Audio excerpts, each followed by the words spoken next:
Halo, kami mahasiswa UNIMED akan menjelaskan mengenai konsep evaluasi pembelajaran.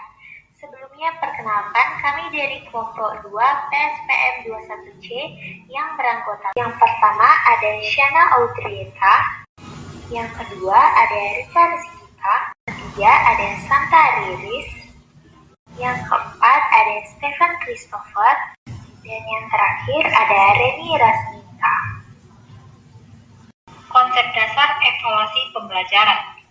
Nah, sebelum kami menjelaskan lebih lanjut mengenai konsep dasar evaluasi pembelajaran, menurut teman-teman nih, apakah sama antara tes, penilaian, pengukuran, dan juga evaluasi? Tes merupakan instrumen atau prosedur sistematis untuk mengukur sampel perilaku dengan mengajukan serangkaian pertanyaan dengan cara yang seragam. Karena tes adalah suatu bentuk penilaian, tes juga menjawab pertanyaan seperti seberapa baik kinerja individu jika dibandingkan dengan domain tugas kinerja. Pengukuran merupakan proses memperoleh deskripsi numerik sejauh mana seorang individu memiliki karakteristik tertentu. Pengukuran menjawab pertanyaan seperti berapa banyak. Penilaian merupakan berbagai prosedur yang digunakan untuk memperoleh informasi tentang kinerja siswa, termasuk tes kertas dan pensil tradisional, serta tanggapan yang diperluas misalnya esai, kinerja tugas otentik misalnya eksperimen laboratorium, pengamatan guru, dan laporan diri siswa. Evaluasi merupakan sebuah proses pengumpulan data untuk menentukan sejauh mana, dalam hal apa, dan bagian mana tujuan pendidikan sudah tercapai. Jika belum, bagaimana yang belum, dan apa sebabnya.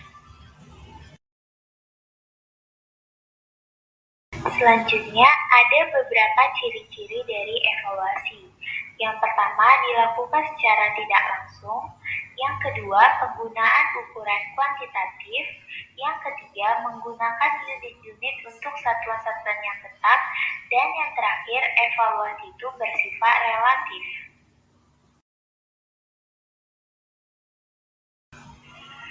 Berikut ada tujuan dari penilaian dalam pendidikan. Ada 4, yaitu yang pertama, keeping track. Keeping track berfungsi untuk menelusuri dan melacak proses belajar peserta didik sesuai dengan rencana pelaksanaan pembelajaran yang telah ditetapkan. Yang kedua ada checking up. Berfungsi untuk mengecek ketercapaian kemampuan peserta didik dalam proses pembelajaran dan kekurangan-kekurangan peserta didik selama mengikuti proses pembelajaran.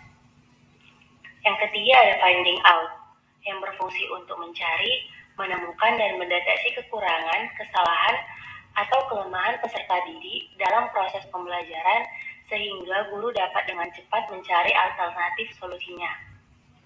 Dan yang keempat ada summing up, yang berfungsi untuk menyimpulkan tingkat penguasaan peserta didik terhadap kompetensi yang telah ditetapkan. Objek evaluasi pendidikan. Aspek-aspek yang diperlukan dalam evaluasi terhadap peserta didik meliputi 1. Aspek-aspek tentang berpikir, termasuk di dalamnya inteligensi, ingatan, cara menginterupsi data, prinsip-prinsip pengerjaan pemikiran logis. 2. Perasaan sosial, termasuk di dalamnya cara bergaul, cara pemecahan nilai-nilai sosial, cara menghadapi dan cara berpartisipasi dalam pemetaan sosial. 3. Apresiasi seni dan budaya. 4. Minat, bakat, dan hobi. 5. Perkembangan sosial dan personal. Nah, itu sedikit pemaparan kami mengenai konsep evaluasi pembelajaran. Sekian dan terima kasih. Bye-bye.